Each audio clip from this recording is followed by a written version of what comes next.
be more decisive, beginning with members of his cabinet on the issue of corruption, and hold every person, every member to be accountable?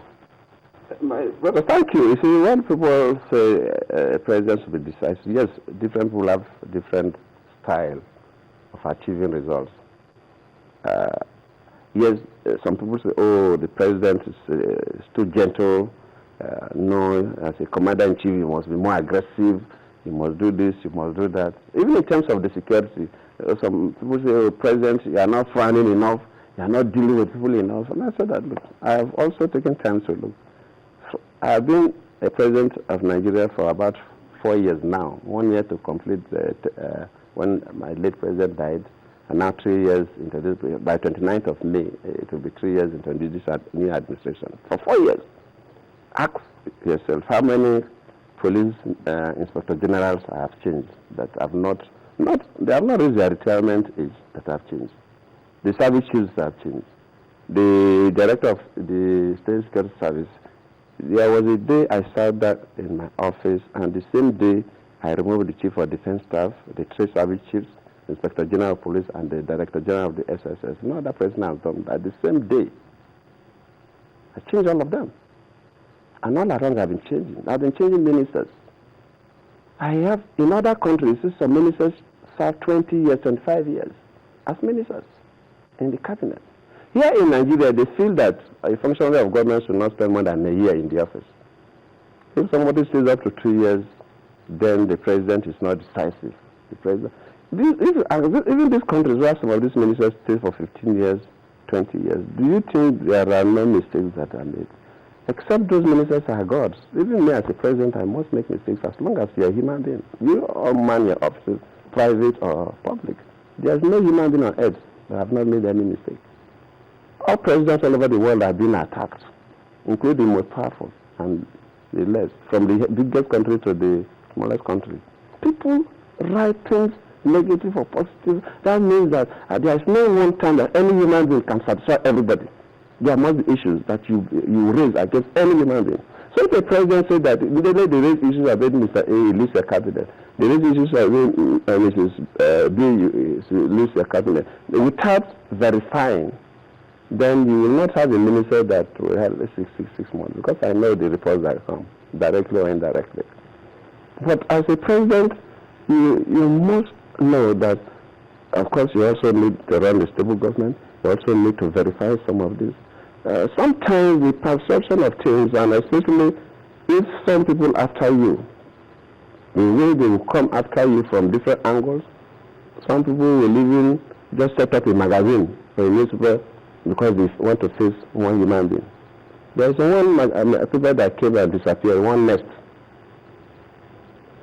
From the day of that newspaper, the target was to bring government down. And in fact, it was focused on the petroleum ministry.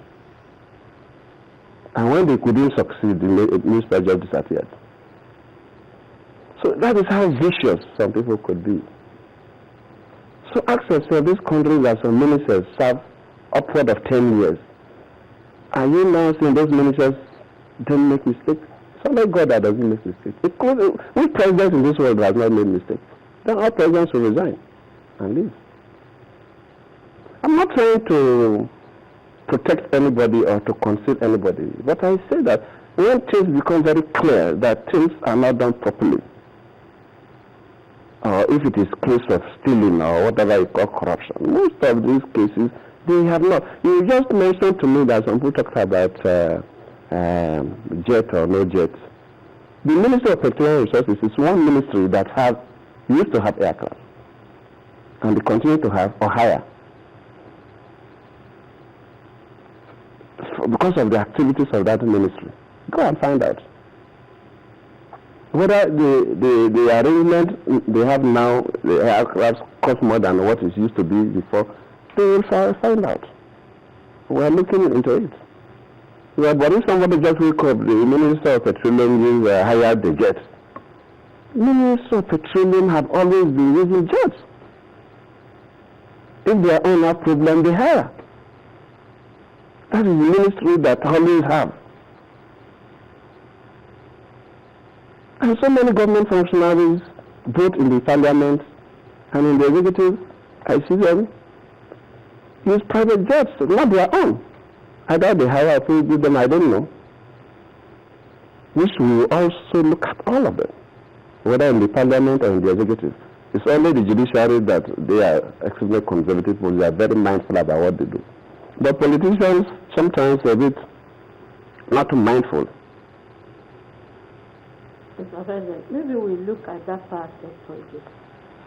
When you handed over to the discourse and Gencos, people expected a huge difference. But it's not so. When will we share from your vision in terms of power, getting it regularly?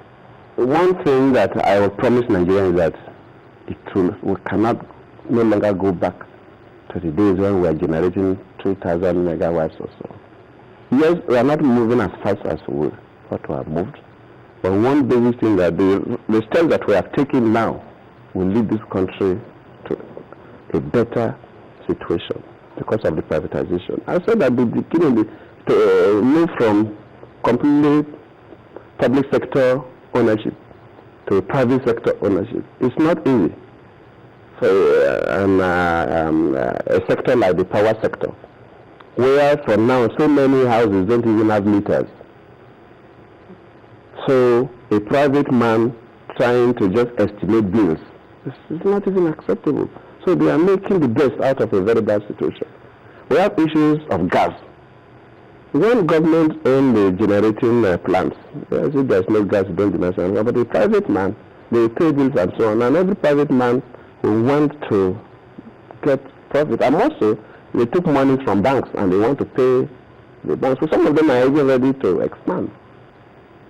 And we have a limitation. So even the gas sector, we've been discussing the petroleum ministry, we are looking for funds. And we want to see how we can get funds somewhere to invest robustly. Because private sectors are interested, but in some of this investment, the government must also play a key role. 100% private sector is always difficult to get it overnight. The first problem we have is the issue of gas. So even the generating plants we have, they are not having enough gas. Then, of course, those who want to expand cannot expand because of the gas limitation. The second one is even the terms of distribution in some of these places. We are looking for money now, I think, through a loan agreement to make sure that all houses have meters. But the private sector that bought this, the discos, the distribution network, supposed to invest in metering these houses. But most of them borrowed money even to buy. So to go and borrow another money from me is becoming a problem. So we are looking at how do we get the meters. Because people will pay back. Because meters are ordinarily supposed to belong to the consumer. So how do we get the money? I think a World Bank and others, I can't remember exactly, but there's one of these international, either World Bank or African Development Bank is willing to give. So I can promise you that it will get better. It is slow now because of these challenges we have, but we will surely improve on it. It can never get worse than this. Mr. President, moving to politics. We are now in May, and by May 29 it will be exactly 1 year to the expiration of your tenure. When are you going to declare whether you will seek re-election or not? Particularly with the advice from the Oba of Benin, urging you to declare. Thank you. I have always said that the issue of declaration should not even be a problem to Nigerians. It should not be a problem to Nigerians. What Nigerians should concern themselves with the issues we raise with me. How do we manage the economy of this country till 29th of May 2015? How do we manage the security of this country till 29th of May 2015? And most especially, elections are coming. How will you, as a sitting president, guarantee free and fair elections in this country? This should be the key. Whether Jonathan declares or not should not be a key factor. Because now we have quite a number of political parties. But luckily, with the formation of the APC, we have two main political parties. The other political parties will find it difficult to even produce presidential candidates. While we have two giant parties. Another political party producing a presidential candidate who will feel that you are not even serious. They will struggle to control some states, have parliamentary positions and so on. But it's likely that PDP and APC are the people